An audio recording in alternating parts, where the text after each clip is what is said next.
আহা, এটা কি সত্য?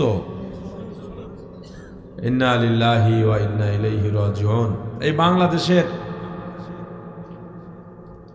আমি তো মোহাম্মদ বিন ফাতির মতো মনে করি আমাদের ওসমান হাদিকে। অল্প বয়সেই বাংলাদেশ ইতিহাস সৃষ্টি করে আল্লাহর মেহমান হয়ে চলে গিয়েছেন। ইন্না লিল্লাহি ওয়া ইন্না ইলাইহি রাজিউন। যারা ওকে মারাইছে, ওকে যারা শহীদ করাইছে, ওরা ওদের পায়ে কুড়াল মারল। এক হাদি চলে গিয়েছে, পৃথিবীর বাংলাদেশের ঘরে ঘরে লক্ষ লক্ষ হাদি জন্ম নেবে। কয়জন হাদিকে তোমরা মেরে ফেলবে? লক্ষ হাদি বুকের তাজা রক্ত দিয়ে বাংলাদেশের অসহায় মানুষ, অধিকার বঞ্চিত মানুষ, স্বাধীনতা বঞ্চিত মানুষের অধিকার রক্ষা করবে ইনশাআল্লাহ।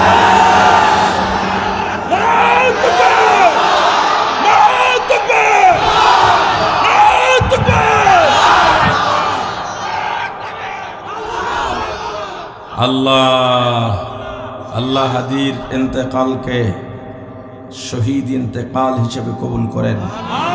অবশ্যই শহীদ, নিঃসন্দেহে। আল্লাহ ওর ছোট্ট একটা সন্তান, ওর বিবি দিনদার, ওর বাবা ইমাম, ওর ভাইয়েরা আলেম, আল্লাহ ওদেরকে ধৈর্য ধারণ করার তৌফিক দান করেন।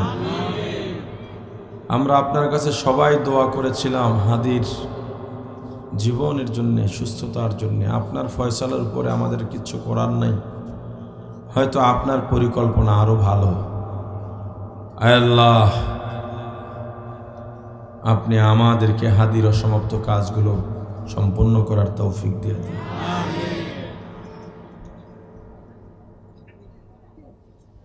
কি আছে জীবনে নিরাপত্তা? বলেন, কি আছে?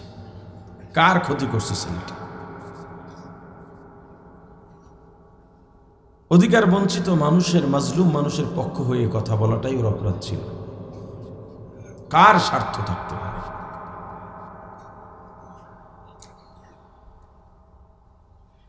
এখনো সময় আছে, ইসলাম প্রতিষ্ঠা করো, না হয় রাস্তাঘাটে কুকুরের মতো মরতে হবে।